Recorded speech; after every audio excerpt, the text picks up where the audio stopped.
Hindi umiinom. Nakaka-statement ng topic ko eh. Paulit. Friday Balitaan sa Hotel Rembrandt. And today, although wala pa ibang mga guests natin, pero ang importante itong topic natin about yung naging outcome ng arbitration sa Hague. At pwedeng masabi natin, Pyrrhic victory itong pagkapanalo natin dyan. Dahil maganda pakinggan, nanalo tayo, Perdigana laban. Why Perdigana? Dahil hindi naman umating yung China rin sa arbitration. Kaya walang sanction, walang sinagot. So sa atin lahat ang panalo. Just like any case sa court, na pagka hindi ka umaten, alam ni Attorney Birgito, talo ka, whether you like it or not. Tama ba, Attorney? Okay, siguro we have guests here from all sides of the coin.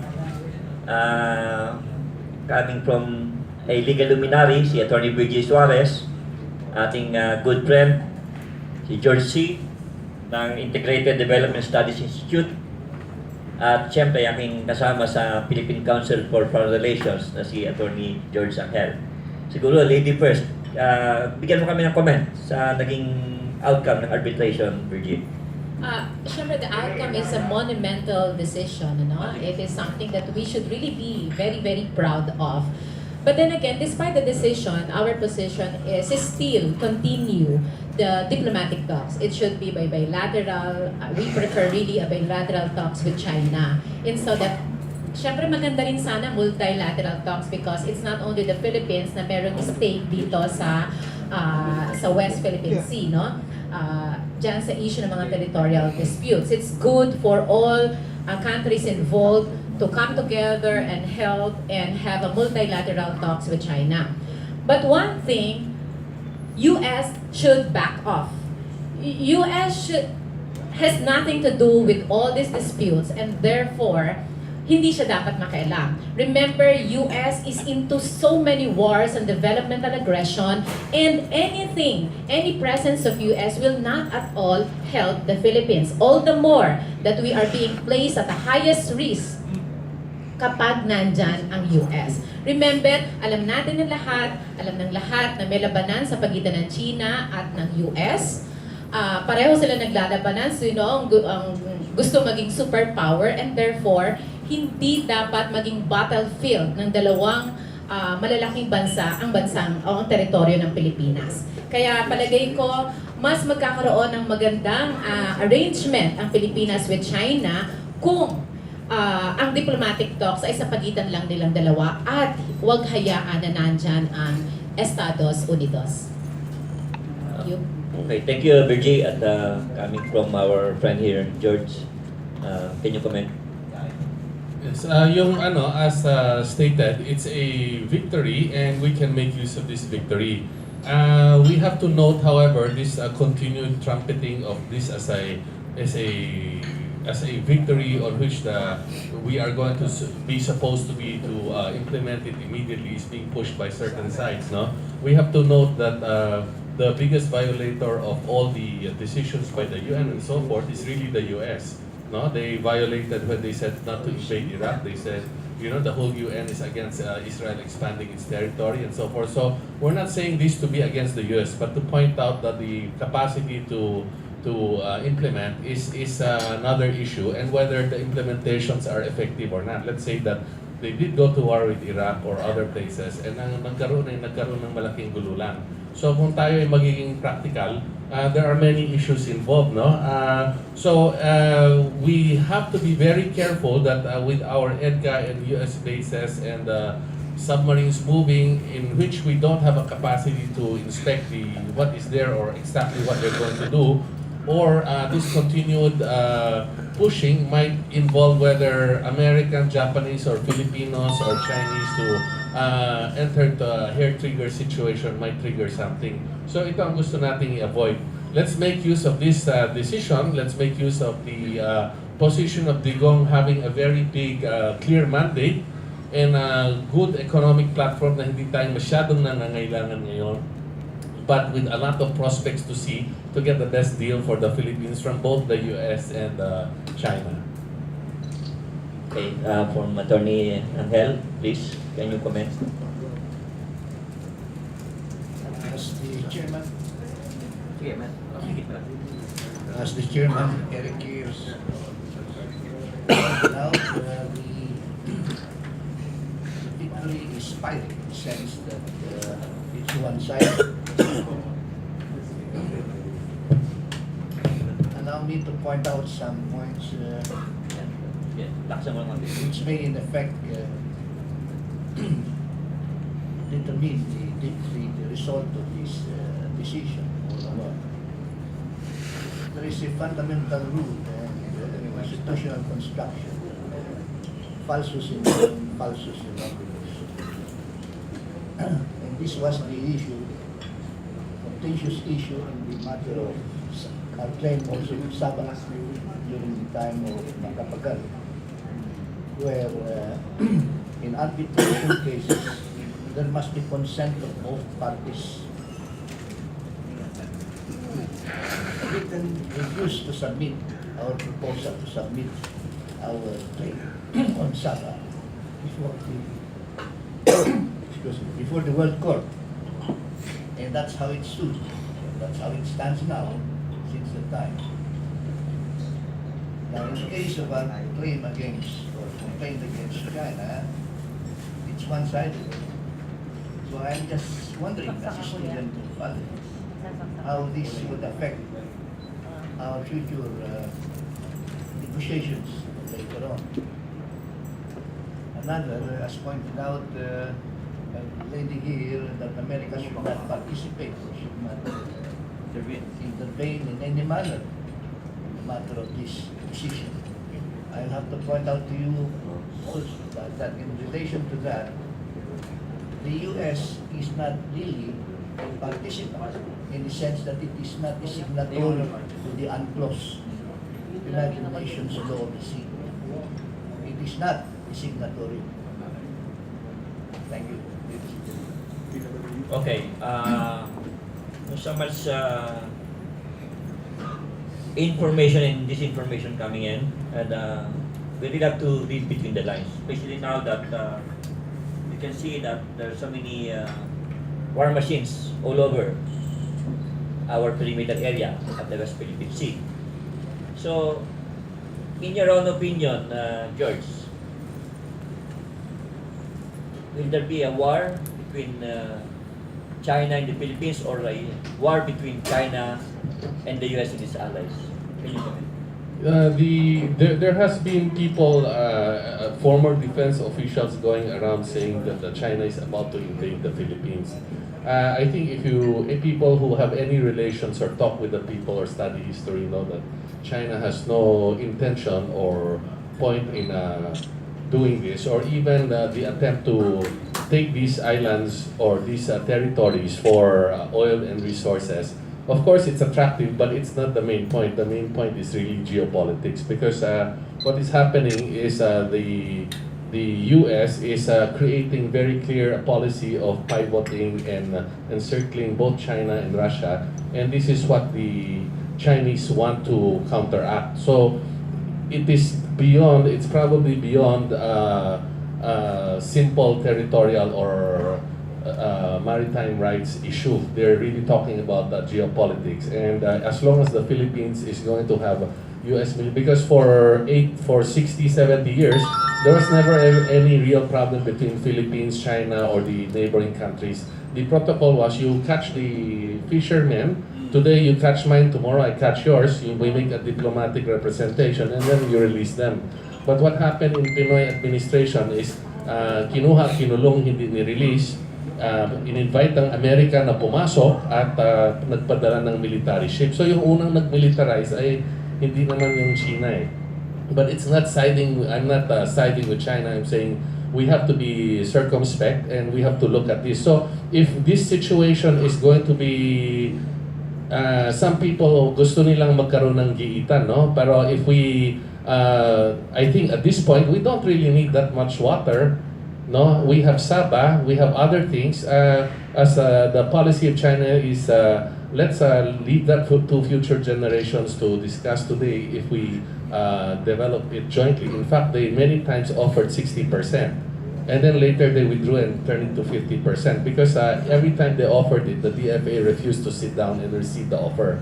Of course, the offer is informal, but many times, and there have been many people who tried to mediate, and including ourselves, we tried to mediate, but each time it's the DFA that refused to sit down and officially discuss unofficially discuss these matters. Of course, officially they cannot admit this. Thank you. We have to remind everyone that all these big powers have economic problems right now. Plus, the problem is they're trying to create a scenario wherein we can call it painting in the West, fighting in the East. How? Try to analyze what happened to the structures in the South China Sea. The mere fact that China engaged and created its own myth of 9-dash line and putting more structures in those reefs, Scarborough Shoals, etc. Parang lumalabas ngayon, nagkakaroon ng provocation from both sides na tayong mga maliit na bansa ang naiipit in the process. Plus, try to analyze why the Americans moved a lot of warships together with their allies in this area. So para talagang ito parang ticking bomb na ito eh. Na kung di marunong yung isang leader, ay papasok na naman tayo sa gera na hindi natin kagustuhan, just like what happened during the Second World War. And another one, yung problema ng tinatawag na false flag operation. Na remember 2 weeks ago, out of the blue, yung Taiwan biglang-biglang nagpalipad ng missile na hindi naman nila gustong paliparin daw yun, pero tumama doon sa mga fishermen folk doon sa near China. Tama ba? Diyan? So, very clear na medyo nakakapangamba to, plus the mere fact na nagdadatingan dito yung mga emissary ng US government like Christy Kenny na alam naman natin na ito ay top operator ng US government. Plus yung punta naman ng diplomat, ng ambassador ng China sa Davao before the decision ng Hague. So, very clear na alam nila na meron mangyayari at tayo rito para tayong, wala lang. Na hindi natin alam na mamaya konti, baka mamaya gera na. Wala tayong kalaban-laban. Kaya nang sinasabi ko nga sa ating mga kababayan Chinoy na hindi tayo pwedeng kumampi sa China, pwedeng kumampi sa anong bansa, dahil whether you like it or not, isang missile lang tayo. Hindi ka pareho ng First and Second World War. Labanan yan one-on-one. Almas sa almas lang yan. Ito, maka-collateral damage tayo whether we like it or not. So, ano ang pinakamagandang gawin natin dito? Sa ganitong klaseng sitwasyon na lalong-lalo na yung war cycle, ito na eh. Plus, pagka bumabagsak ang ekonomiya ng mga bansa, ay maghahatakan yan to save themselves. Actually, hindi natin kalaban ng China, hindi natin kalaban ng Amerika. But, their key leaders, lalong-lalo na yung may control ng sinasawag na military-industrial complex, yan ang mga war freak. Na gumagawa ng gera, at alam niyo naman, ang gera, ang engine ng isang nation na malaki like US, now China, Russia, etc. So, ewan ko, coming from the diplomat, Maestro Ado, can you comment? Eto, dito ka na rin, please. Sabi ka ni Virgie. Puka. Itanggal mo nga yung yung nameplate dyan. Actually,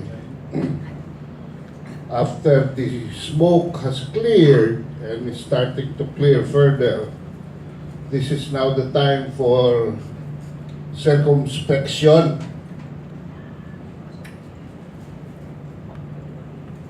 Anong lumalabas dito? Saan ba lahat nagsimula ito? Nagsimula ito nung i-announce ng Estados Unidos dahil sa mga kapalpakang nangyayari sa Europa at sa Middle East, that by year 2020, they will move 60% of their military presence to the Asia Pacific. At the very latest pronouncement of that by the new President Obama in 2009, definitely the United States is in search of economic opportunities elsewhere because, as we now know, and it's a fact, Europe has collapsed and is further collapsing. And the Europeans have been the allies of the Americans in that part of the world. And there's even talk now that Britain and Germany is reevaluating its presence in NATO and could most likely get out of NATO. Wala naman nangyayari dahil walang kumikilos. But in 2012, nagkaroon ng Scarborough standoff.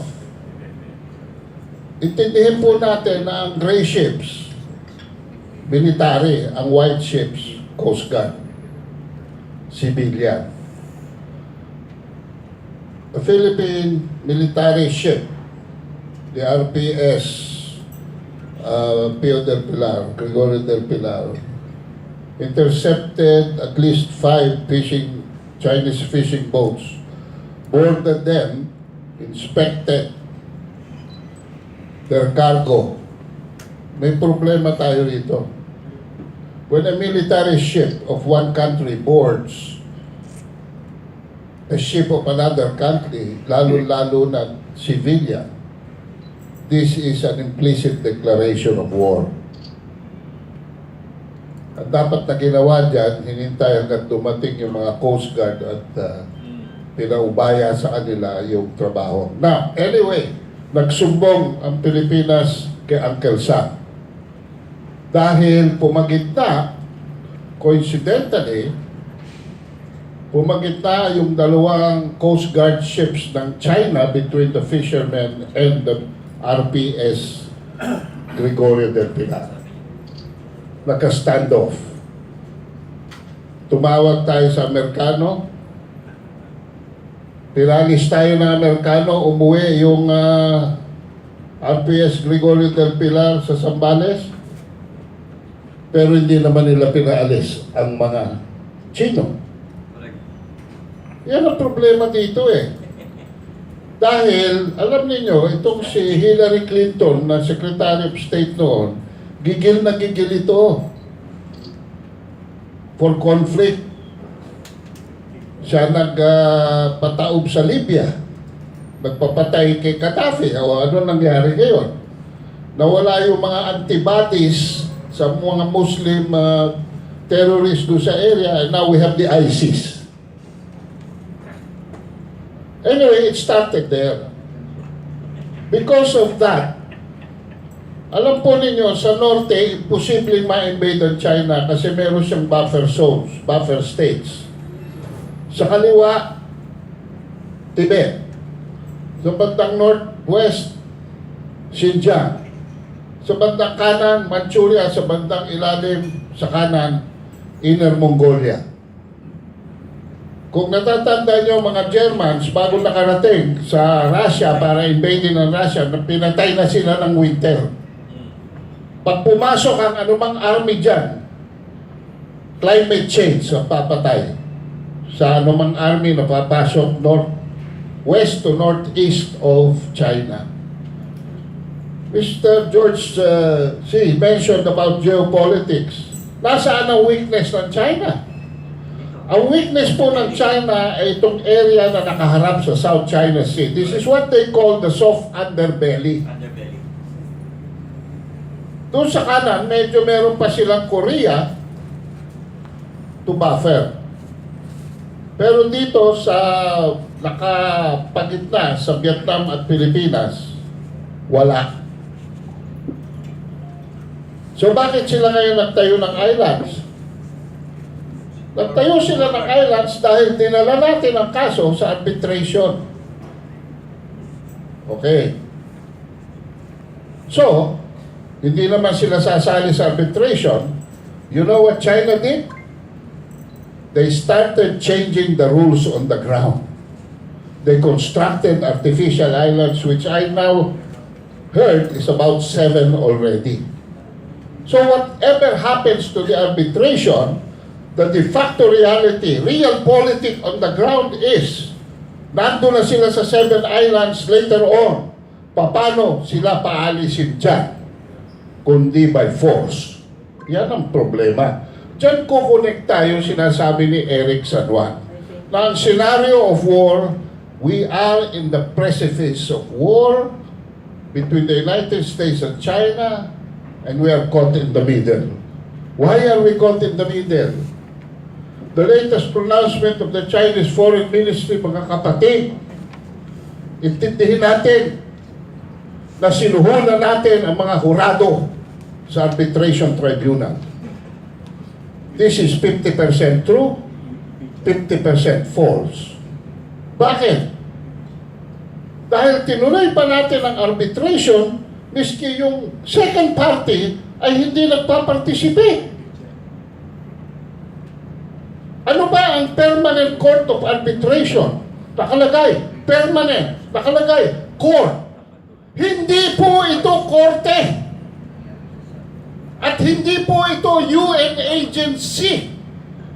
And not being a UN agency, ang kita po nito para sa mga gastos ay kinukuha niya sa mga taong dumudulog sa kanya for arbitration.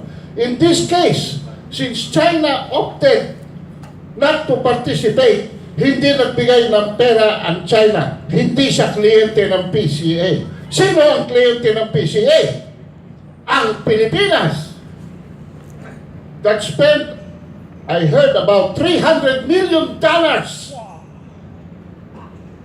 Pero, Maestro, Yan ang problema. mahirap paliwanag yung sinasabi mo $300 million eh. Walang basihan yung pera eh. It's all Saiwar.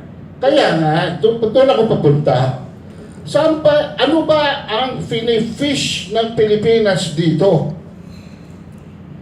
At makikinabang ba tayo sa desisyon na ito? Hindi po, dahil the decision of the PCA does not have an enforcement agency. Walang enforcement.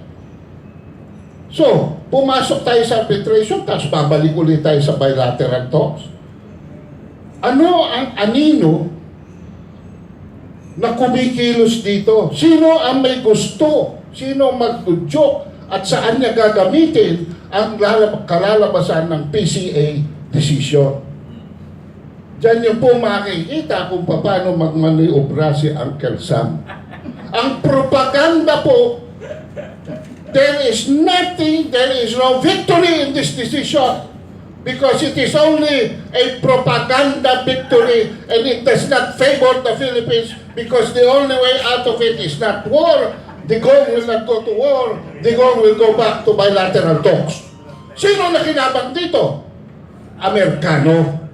In the hope na ipoproject nila ang China na rogue state na hindi susunod dito sa hindi naman korte at hindi naman UN agency. Puro propaganda po ito. Nagkasalsalan lamang. Okay.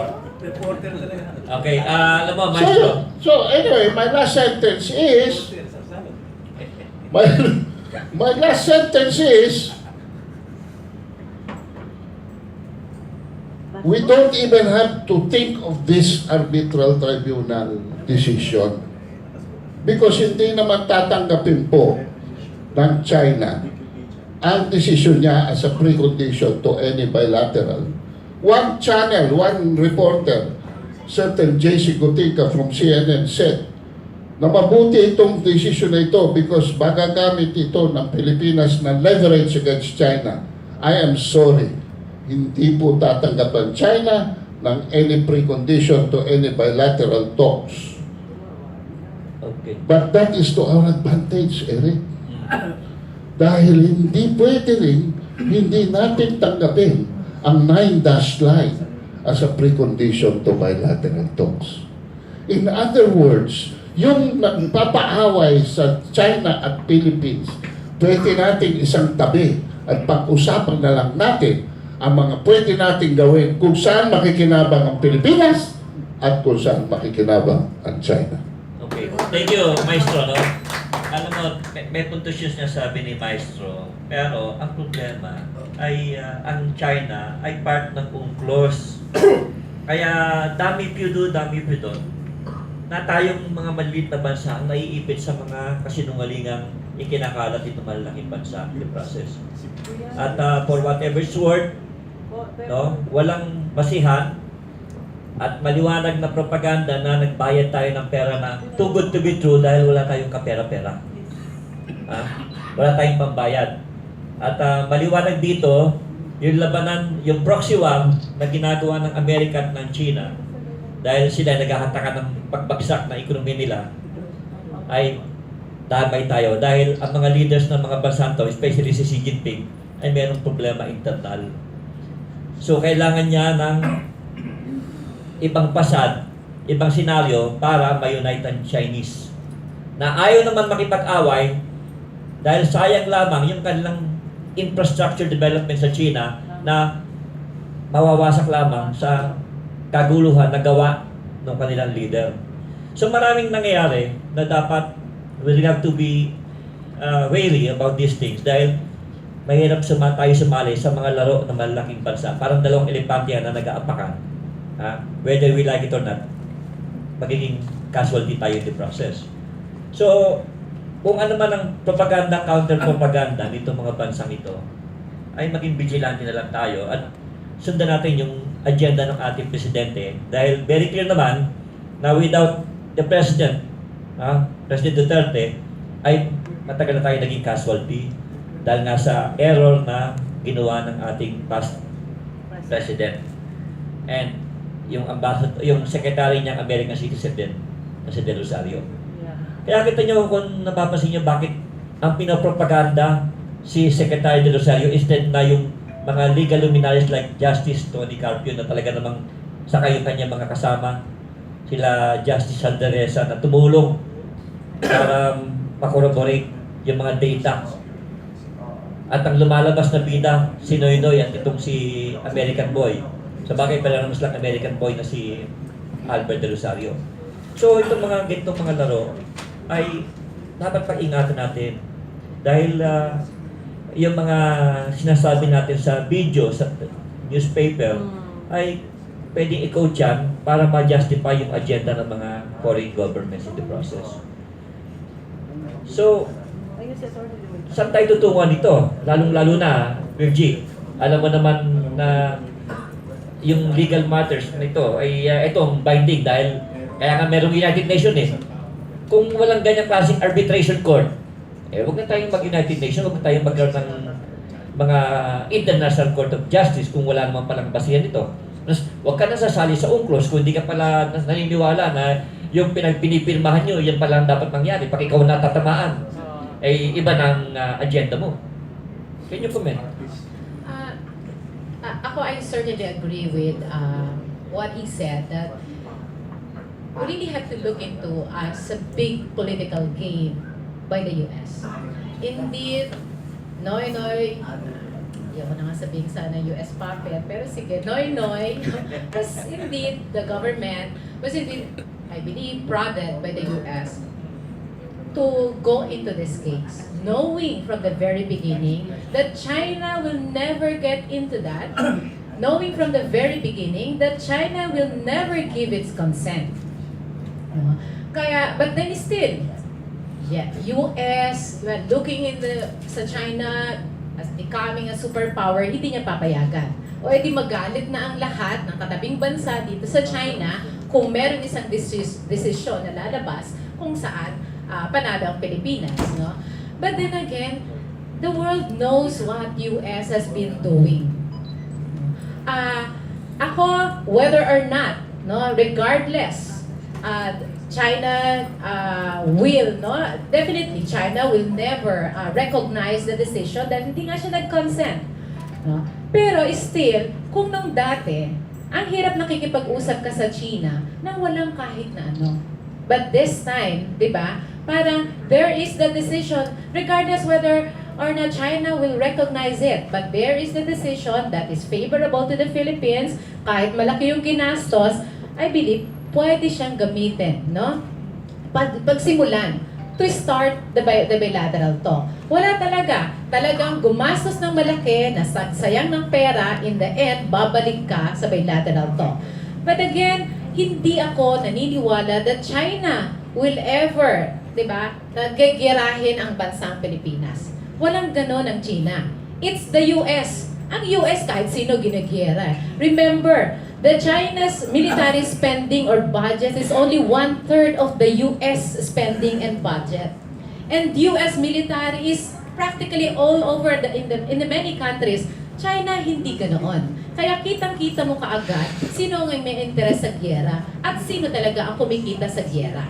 It's really US. Kaya talagang go back to the bilateral talks and then diplomatically, I mean, it should really be between China and the Philippines. Never, diba? Never allow the US to come into play. Not even allow FBR to come into play because everyone knows FBR is a US man. Diba? Kaya walang pakinabang ang bansang Pilipinas kung papapasukin si FBR.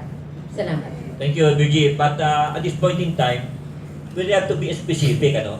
Kasi huwag nating isama lahat ng Chinese na taga-China, hindi natin dapat isama lahat ng mga Amerikano sa katarantaduhan na to.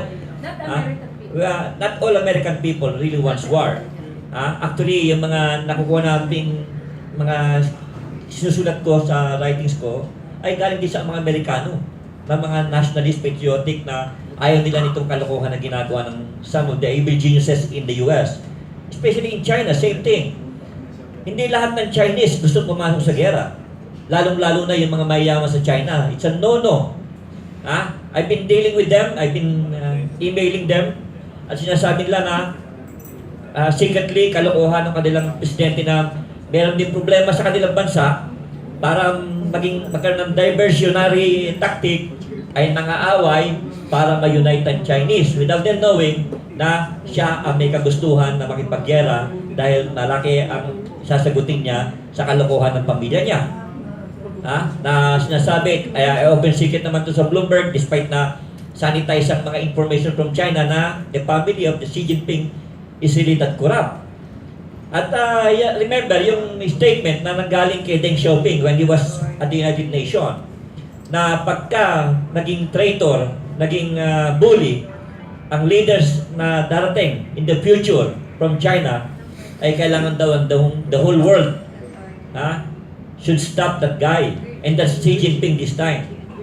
So, itong mga problemang ito ay ginagawa, kinukuha sa propaganda dahil marami silang dapat panagutin sa bansa nila at sa mundo. So, can you add any other comment, Attorney?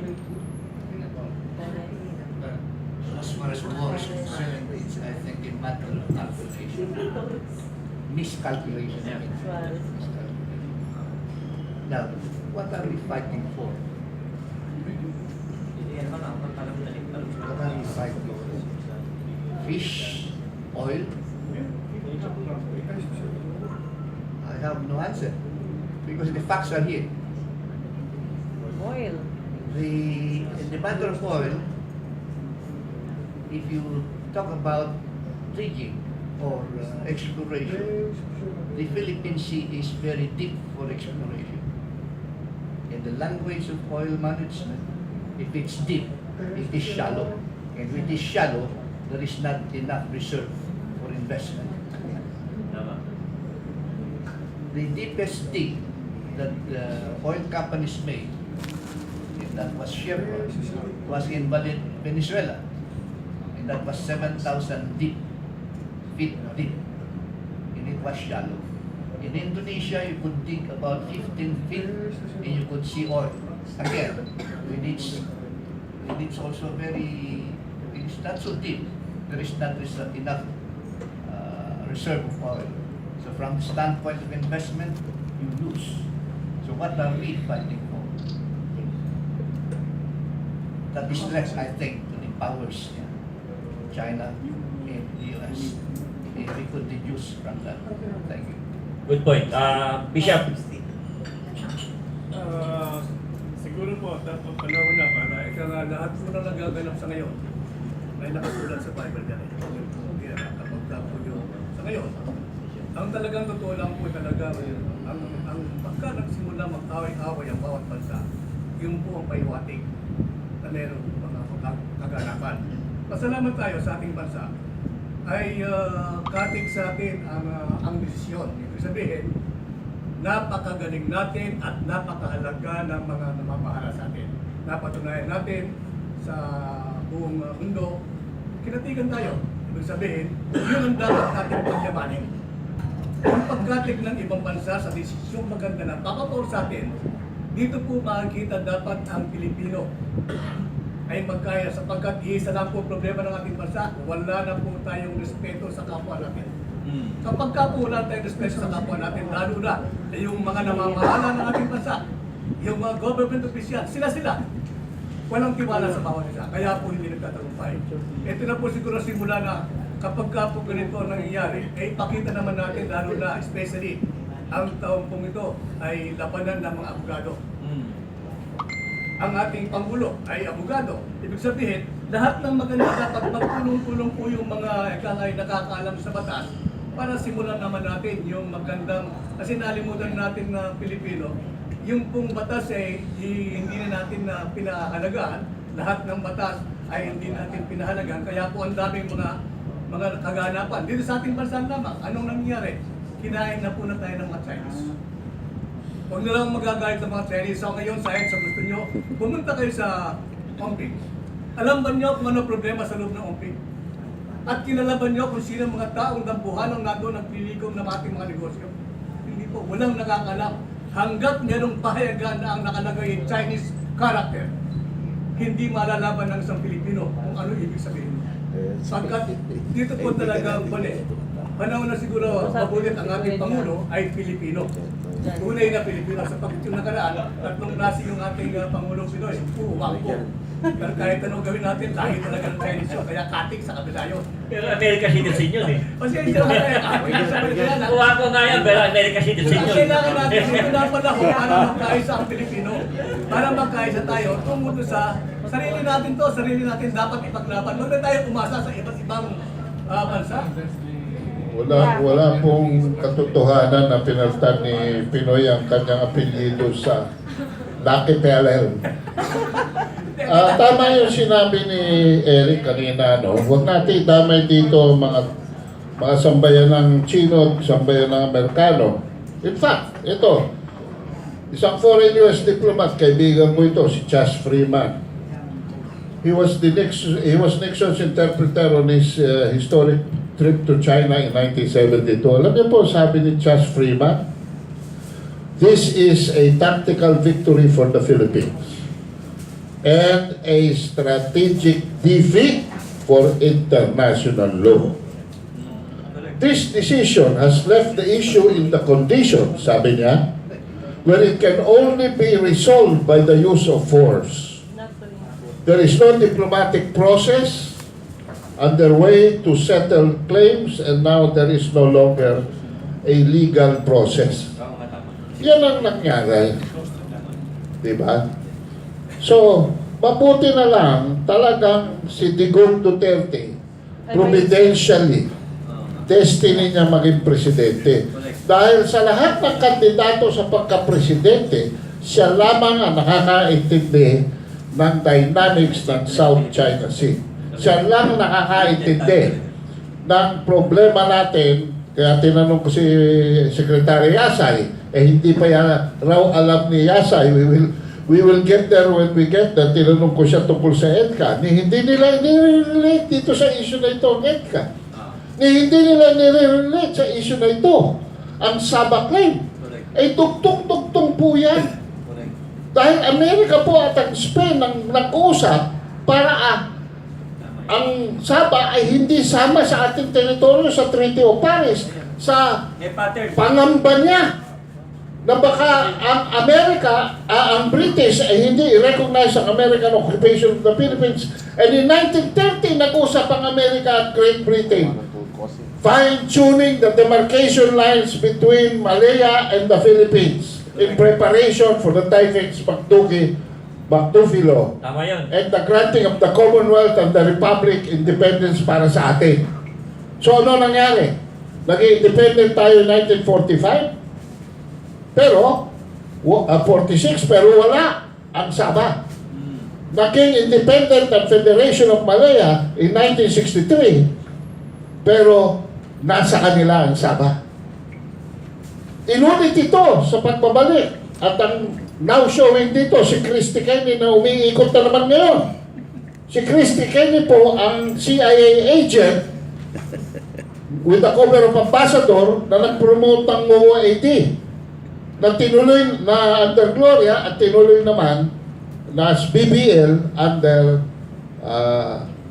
Pinoy.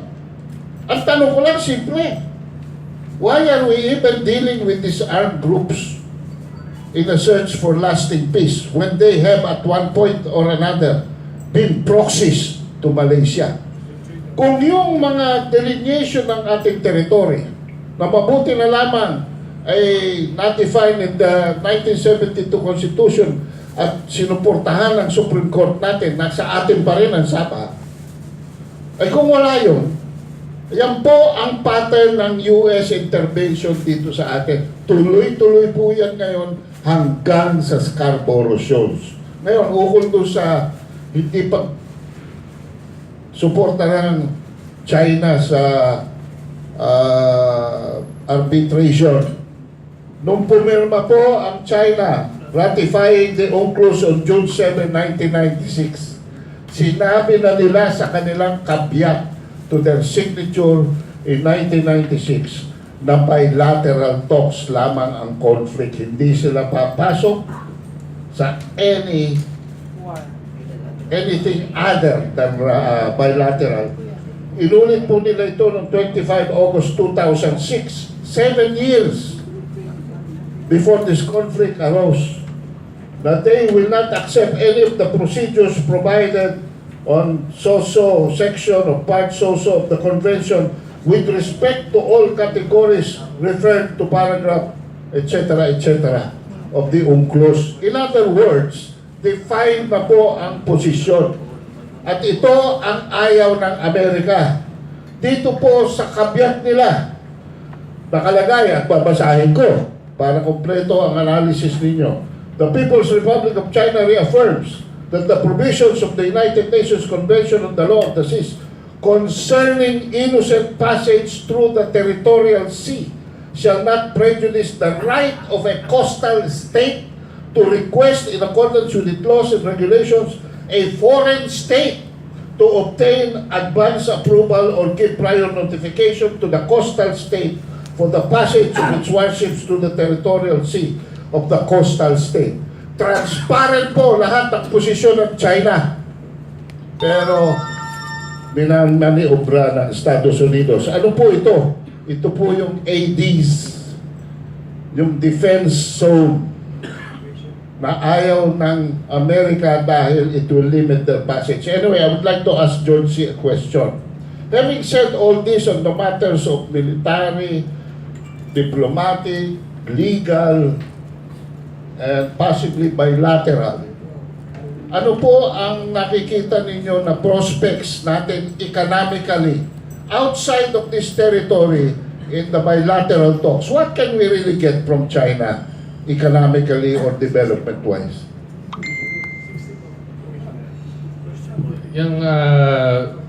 I think the first area is there's a liberalization of fishing rights. It's not a territorial issue because if it's discussed that nobody is going to make this territorial, I think it will liberalize fairly quickly. No? But I wanted to thank you for the opportunity. I wanted to address the issue that was raised by this gentleman here. No? Yung sa Chinese, like the Filipino Chinese consider themselves Filipinos. No? The ones who are newly here, they consider themselves Chinese China. No? But nevertheless, whether Filipino Chinese or Chinese, we always have people who are part of our organizations or groupings that we are ashamed of, and these are things that we have to help each other to control. No, but I think in the overall, you will see that the elites in this country, most of them have sent their money abroad. It's the Chinese who go into industries that people don't want to go into. But sino bang gusto mag-manufacture ng mga electric poles or whatever, and then they invest almost everything here. The ones who are complaining the most are those who have already left for America or obtained American citizenship. So why are we listening to this? The commitment is here. China already also stated directly to all the overseas Chinese that we are not accepting you back. We cannot protect you. You be good citizens of your country.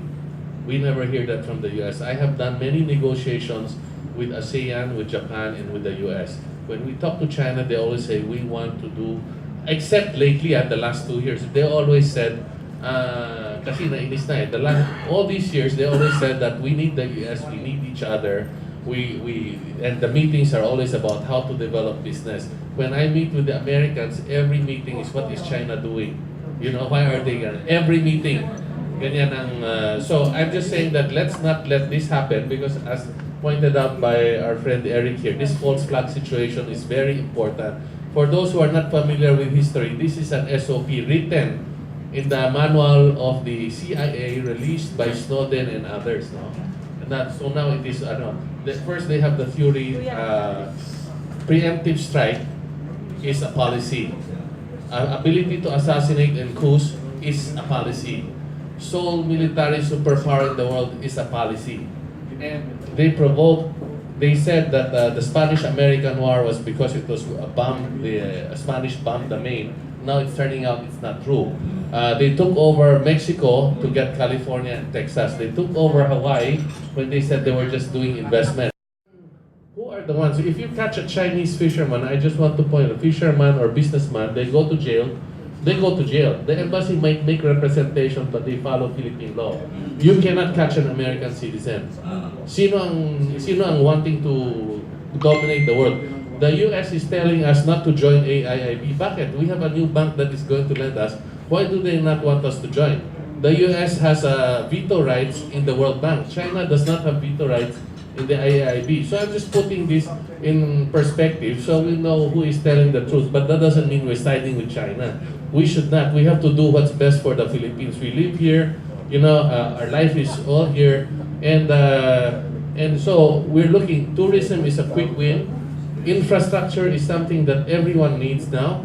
A very quick win rin to our agriculture and manufacturing if we have the ports, airports upgraded. Even if we don't have the main port or airport, they have a lot of agricultural technology. In fact, the hybrid rice was given free by China to the Philippines. No, because they said that's the way the Chinese remember. 400 years ago, there was a famine. And in China, and it's the Philippine potato, yung kamote, brought to Fujian that saved China. So ito ay naalala ni Professor Yan Longping, who developed the hybrid rice. No, he gave the technology here for free. There's no but of course, some company got it because they have to adapt it to Philippine conditions.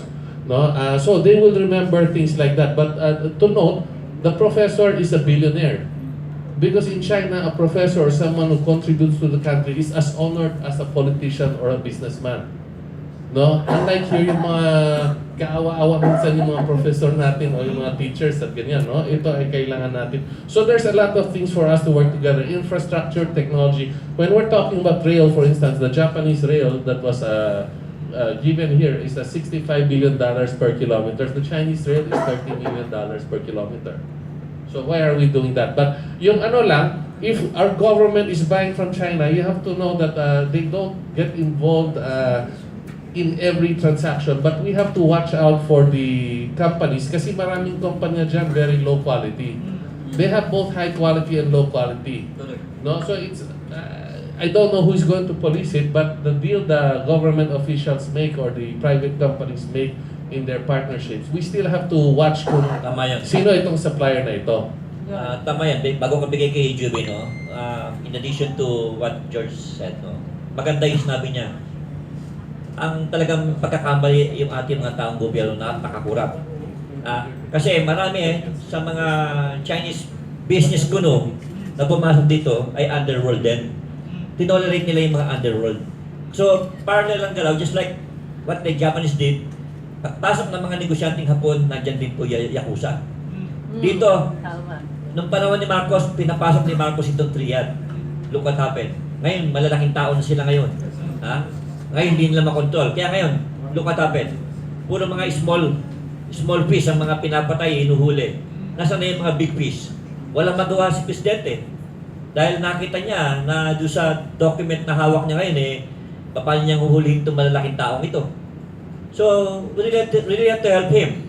Kasi kung hindi, ay sayang lamang yung effort ng mga good Chinese na nagpapasok ng negosyo rito na mas lumalamang yung mga sindikatong Chinese na ngayon, kaya nga yung mga old rich na mga Chinese natin dito, mga Chinoy natin dito, ay galit na galit sa mga taga-mainland na mga sindikato na ngayon, mas mayayaman pa sa kanila.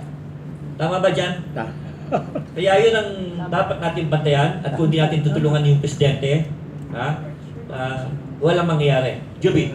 Yeah, good morning to everyone, lalo na yung mga guests natin. Yung akin lang pong parang nakita ko po sa decision na nangyari po, parang wake-up call na rin sa mga tao na narito sa Pilipinas na pahalagahan nila yung ating karagatan. Kasi nangyari, gumanda yung yung lugar, nagkaroon ng artificial island, dun lang nila napansin. Dito sa ating yung iba nating mga dagat, parang hindi naman talaga bantay na bantay. Una, alam natin, populated na masyado, di ba ho? Nakikita naman ho natin na na masyadong marumi na yung karagatan natin. So siguro, ang tanong ko lang po sa tingin nyo ho ba na maganda ho kasi yung gobyerno ngayon na parang diplomatic approach ang gagamitin. Pwede po bang though nanalo tayong mga Pilipino dun sa arbitrary na ginawa, pwede po ba silang gumawa rin na sarili lang desisyon instead na sundin kung ano yung nararapat? Sa tingin nyo po? Sir George, yes. The vote, George. I think that this can be negotiated kung sa high level kasi kung na-negotiate yan, cascaded down yan Okay. So this can, I cannot answer for, on their behalf, no? I don't know how the structure, but definitely it can and it should be negotiated and also all parties, itong kamunduhan ito is para sa lahat ng tao. So everybody has to do their share. No? This is our position. We all have to do, we will do our share to press any government also to respect these marine resources. Thank you. Sir George. Well, I would say that I could only admire the cautious approach of the present administration. Yes. I think a bilateral meeting or bilateral talk should be pursued with China. Thank you Okay, very much. thank you, Thank you po. Atty. Angel, no? At let's go to our good friend here, no? Si Javellana, ang head ng United Filipino Consumers and Consumers UFCC. Maraming salamat po. Pasensya na po at grabe ho talagang traffic dito na sa East Avenue. Oras ang binilang mo dyan sa traffic.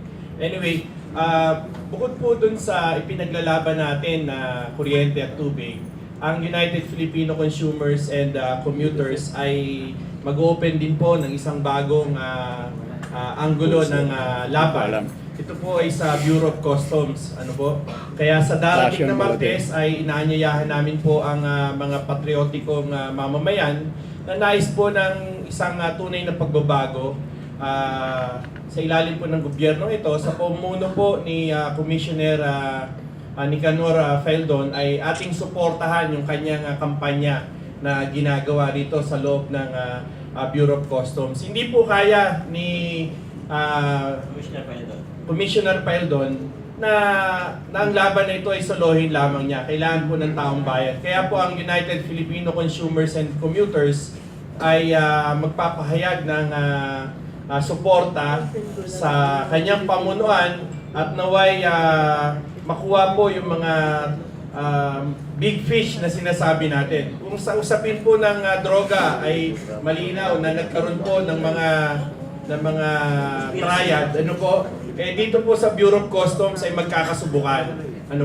Kaya medyo maganda-ganda po ang laban dito sa Bureau of Customs. Yun nga lang ay kailangan po ng isang mahigpit na suporta ng buong bayan sapagkat kapag naging matagumpay ang anti-corruption struggle sa loob ng Bureau of Customs, sigurado po ako na manginginig yung mga ibang ahensya. Sapagkat ang Bureau of Customs po ay alam naman po natin na ang mga buhaya dyan ay grabe po, hindi lang inches yung kapal ng mga balat ng mga buhaya dyan sa loob ng Bureau of Customs. Ano po? So kailangan po ng suporta at maging vigilant po tayo sapagkat napakalaki po ng contribution sana ng Bureau of Customs kung talagang magaganap nila yung kanilang tungkulin at malaki ang may tutulong nito sa buong ekonomiya at kabuhayan ng bawat Pilipino. So sa darating na Martes, kami po ay tutungo doon, kaming mga kasapi ng United Filipino Consumers and Commuters at magpapahatid po kami ng aming mga ilang wish list sa ating commissioner. Harapin man kami o hindi, kami ay dediretso po doon sa BOC. Alas 10 po ng umaga po ito sa pamumuno po ng United Filipino Consumers and Commuters. At yun po, no? At maraming salamat po at magandang umaga. Mabuhay po ang pagbabago. Okay, thank you RJ. At last statement from our guests, Maestro, tapos si Virgie, George, and Attorney. By way of closing statement, iingat lang kayo dahil alam niyo, in-adjust ko na from diplomatic to Digong language long before Digong came with his Pero mukha hong nauulol na itong si Antonio Carpio. Mayroong lumabas sa Facebook at sa mga dyaryo ngayong araw na ito na unconstitutional daw baka yung ating mga exclusive economic zones ay shinare natin sa China. Pero I didn't hear him talk about the same thing about Shell, about the Anglo-Dutch American Maalampaya project for which we are only getting less than 10%. So tuloy pa po ang propaganda. At medyo nakakasugat na sa reputasyon ng kagalang-galang na Associate Justice. Sana tumigil na siya dahil nahalata na ang kulay niya talaga. Hindi na siya hurado dito. Lumalabas siya ay isa ng talking head ng isang banyagang bansa. Okay, RJ. Muli, inaanyayahan po namin kayo Martes, alas 10 ng umaga sa gate po ng BOC. Gate 1. Opo. At ipahayag po natin yung ating pakikiisa at pagbabantay dito sa BOC at pagsuporta na rin po kay Commissioner Nicanor Faeldon. Maraming pong salamat. Virgie. Let us support the continuous good foreign relations, but let us not allow any country to intervene to the point of colonizing our country, to the point of controlling our territories and even our natural resources. Walang ibang magbibigay protection sa bansa natin maliban sa mga Pilipino, lalong hindi ang US. Tayo mismo. Tayo mismo. Looking at it, dahil hindi naman tayo abogado at gano'n, no? I'm looking at it from the business perspective. I think hindi lang yung mga negosyante, kundi yung mga katauhan ay have seen that this president is very hardworking and very practical and actually flexible. Kung may nagawa o na feeling tao na medyo hindi masaya yung mga tao dyan, nakikinig rin at ina-adjust. No? At so this is a very good situation dahil itong attitude ng president natin ay kakaiba sa yung mga na-experience natin sa hulihan. No? Aside from that, the economy is in a good position, we can negotiate well. So lahat siguro tayo isupportan natin ang even this, I'm sure even this, he will think of both the Filipino people first and then the mass of the people instead of the there will be a lot of forces that will be aligned against him. Also, tulong-tulungan lang tayo. Thank you. Good point. I agree. sabi ng ating kaibigan sa kanan, nauulol na raw si Carpio sa decision. Now, that is one mistake. That could be a mistake that could bring us to some disadvantage or even to war. So as I said, I admire the approach of the government of Mr. Duterte, and I would suggest that we follow that approach. Cautious. Okay, thank you. By the way, Sige pa. may I add something? I think I forgot that I said a while ago that the deepest dip that was made was in Maracaibo, in deep. That was 7,000 feet. Now, the Philippine Sea has an average of 24,000 to a maximum of 36,000 feet. It's too deep for actually oil exploration. So, thank you. Good information, Attorney. At very clear, let's stop the blame game. Yeah. Sabi nga ni George C., tulong-tulong tayo. Let's get our act together and my country, right or wrong. Period. Thank you so much and see you next week.